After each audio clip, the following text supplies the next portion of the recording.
We saw RFK last week give a historic show-stealing speech at the Bitcoin 2024 conference. But I want to dive into it. I want to help you understand what he meant by some of the very sophisticated lingo that he was using. Let's dive into it.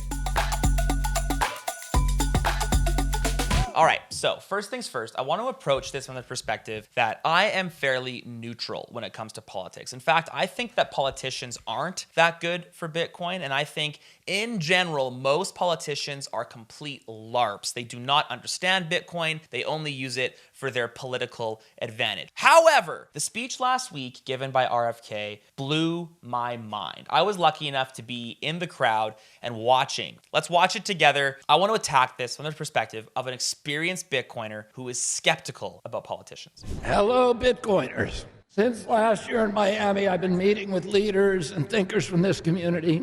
I've conferred with Bitcoin miners, with policymakers, with economists, with financial experts to deepen my understanding of the extraordinary promise of Bitcoin for our country and for our planet.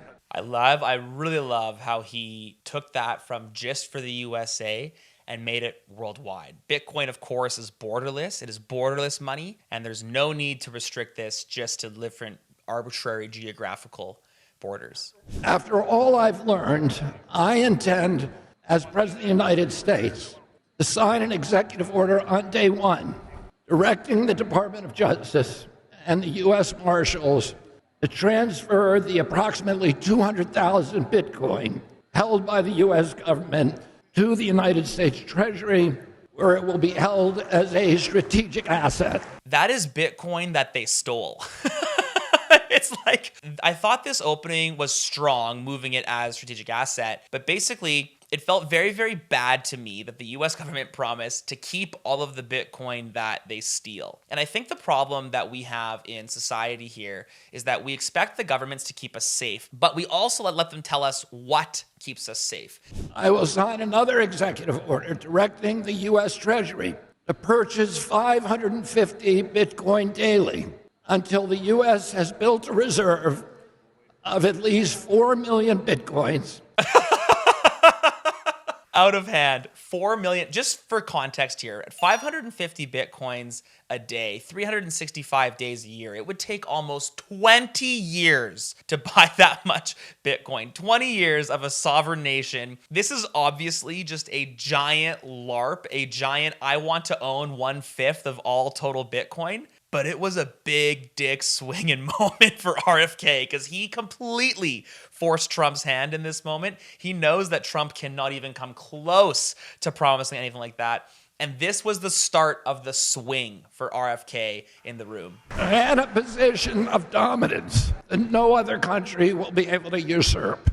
Our nation holds approximately 19% of global gold reserves. This policy will give us about the same proportion of total Bitcoin. The cascading impact from these actions will eventually move Bitcoin to a valuation of hundreds of trillions of dollars. It is those that are able to print money to produce weapons that held the power. But RFK very subtly told us that he knows that it will be the nation with the most sound money that ultimately wins and will not be able to be threatened, because sound money in a sound money free market environment is the one thing that cannot be reproduced. I will sign also an executive order directing the IRS to issue public guidelines that all transactions between Bitcoin and the US dollar are unreportable transactions and by extension non-taxable. This got more cheers than actually buying Bitcoin for the very simple reason that it takes Bitcoin one giant step further towards being a reserve currency. While he doesn't say that it will be the official reserve currency of the USA, he's basically saying you can use it like cash. You can now earn Bitcoin. That Bitcoin can appreciate or depreciate in value depending on the currency rate of the dollar. And you can use that Bitcoin to buy things. You can sell that Bitcoin without being punished by a capital gains tax. On day one as president, I will also sign an executive order directing the IRS to treat Bitcoin as an eligible asset for 1031 exchange into real property. I hope what that doesn't mean is that you have to send it to a registered custodian and hold it in someone else's custody. I hope that there would be some level. This is done very simply thanks to the blockchain technology. It'd be very, very easy to prove that you own that Bitcoin and therefore have the same tax benefits while also keeping the Bitcoin in self-custody. The Bitcoin community reminds me of how American politics ought to be: fiercely diverse, but ultimately united in our aspirations and our belief in our country and in our convictions that America is worth the fight. And in the end, we all come back together, united in our belief that Bitcoin is a technology for freedom, for independence, for democracy and transparency. It is the currency of hope. Honestly, he is completely reading my mind here. If you guys have been watching me for a little while, you've known that I've said for a while, Bitcoin is not an investment. It is a savings tool. This is someone that deeply understands the freedom impact of Bitcoin, and I'm here for it. It is the perfect currency. It is incorruptible. It has integrity. It has self-sovereignty, promotes personal responsibility and accountability. It is decentralized and democratic. Bitcoin is anti-war. It is a fierce, merciless, and insurmountable foe of government corruption. Oh my goodness. Bitcoin is anti-war and against government corruption. Like, yes, when you fix the money, you fix the world. This is what Bitcoiners mean when they talk about it. You cannot fund wars. It does not make sense to fund wars, to endlessly send your citizens out to battle with printed guns. It doesn't make any sense. And then I saw what happened in Ottawa. I was running at that time the Children's Health Defense, which was the premier advocate for medical freedom in our country. And we had embedded striking truckers in Canada, a reporter for our newsletter. And the truckers are very diverse in Canada. They're Asian, they're black, they're white. The trucking strike, the truckers were doing something that all of us in our country take for granted. They were assembling to petition their government about something that they thought was important, which was that the impacts, the financial impacts of the mandates on their businesses. But it was portrayed by the Canadian government as a right-wing, extremist, violent terror organization. This is a really important thing for him to say to this largely American audience, because lots of the left side does believe that the trucker protest was very dangerous and very violent, because that's ultimately how the state-funded media portrayed it to be. But he's bang on. It was very peaceful. It was very respectful. The truckers did it perfectly. And now he's about to highlight why and how Bitcoin saved it. But first, I'm getting a hat. I haven't found a barber that takes sats yet in Edmonton, and so. And the government began using facial recognition systems and other forms of surveillance to learn the identity of the truckers, looking at their license plates, etc. And then it froze their bank accounts, and it froze their $12 million PayPal account. And when Canada did that, it occurred that the premier template of democracy in the world besides the United States, it occurred to me immediately that transactional freedom was as important as freedom of expression in the First Amendment. Oh, thank you very much. Transactional freedom is just as important, basically, of freedom of speech, because the ability to transact is related to your ability to express yourself, which is just another form of speech. Your ability to express the way that you produce value for the world is just as, if not more important than your ability to speak your mind. Transactional freedom is just as important as freedom of speech. Trudeau, did you hear that?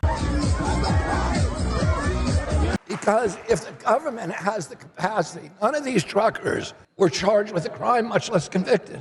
And yet the government was able to shut down their bank accounts. They couldn't pay their mortgages. They couldn't buy diesel for their trucks. They couldn't buy food for their children. One trucker told me that he was going to jail because he couldn't make mandatory alimony payments. If a government is able to starve you, to evict you from your home, if you speak out against it, if you criticize government policies, then we are on the road to totalitarianism and slavery. This is 100% the strongest point that RFK made in the entire speech. Not because everything went downhill from here, but just because of how strong that point is. That we live in a world where when you do not play by the current rules, not doing anything illegal, but speaking out against the rulers, speaking out against the people who are in charge, they can restrict your ability to transact. And I began at that time looking seriously for alternatives, and it was that incident that led me immediately to grasp the potential of this technology to provide transactional freedom and self-sovereignty. All that stuff is kind of wrapped into the notion of don't trust, verify. Running your own node is deeply important so that nobody can trick you into thinking a transaction happened when it actually didn't. The banks are currently the only ones that can run fiat nodes, which basically can trick you into thinking that a transaction happened when it actually didn't, or at least it hasn't finalized. That's why we have reversals. That's why we have chargebacks. That's why the bank is able to reverse payments that you think happened, but that actually haven't yet. If you run your own Bitcoin node, that is literally impossible. You can verify every single payment that you run through, you can verify through your own node. I'm adopting CBDCs, which would inevitably morph into what we saw in Canada, a malevolent tool for surveillance and control. The stuff that the United States of America wants to avoid. He's like, don't make this like Canada. We want Bitcoin. I promise to secure the United States' position as the global hub of cryptocurrency innovation and entrepreneurship and investment and technology. As a lifelong environmentalist, I embrace Bitcoin as a mechanism for incentivizing greater investments in green and renewable energy production. So he just went to talk, he basically talked about Bitcoin is sound money. I want the US to own as much as possible. Then he went into Bitcoin as a freedom tool, and we need our citizens to have the ability to own it freely and be incentivized to own it in self-custody so they don't have to trust, they can verify. Now he's going into the absolute desecration of the FUD around Bitcoin being bad for the earth. Our dollar is rapidly losing its reserve currency status because we've weaponized it against other countries. When we disagree with the policies of another country, we kick them off the SWIFT system and we debank them. As a predictable result of that strategy, the BRICS nations are now in the process of de-dollarizing by getting off the petrodollar. They realize that trading their commodities and other hard resources for money that is printed out of thin air is a losing proposition. This trend will likely accelerate until we make the tough transition toward backing our debt obligations with hard assets again. Boom, he nailed it. And I think for individuals, this even hits home. This hits harder and truer. Why do we pay taxes when the government can just print more money? Why do we give our value, the time that we have on this earth, why do we give that away for a dollar that is just inflated day after day after day? We should be furious that our value is being stripped away from us. Backing your time, backing your efforts, backing the value that you give to the earth with a hard asset like Bitcoin is the only obvious answer to maintain your freedom and maintain your sovereignty in this world. 6 months before his assassination, my uncle President John F. Kennedy, signed an executive order that put silver coins in competition with the notes issued by the Fed. His intention was to rein in Fed discretion. He had been a critic of Fed policy, and he hoped to end the discretionary monetary policy and the inevitable debasement of the U.S. dollar. He understood that a highly leveraged economy leads directly to the destructive kind of wealth inequality that is today eroding American democracy.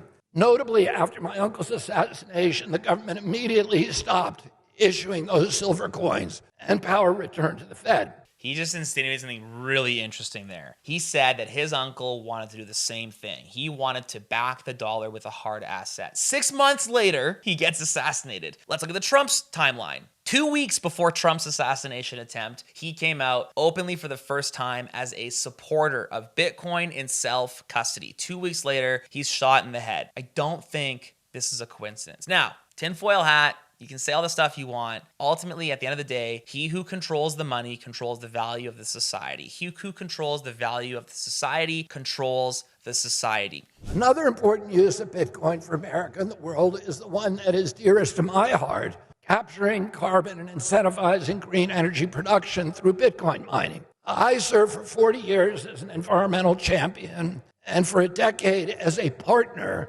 in the green tech venture capital firm Vantage Point, which is the number one. Critics of Bitcoin have wrongly cast it as an environmental threat because of its high energy demand.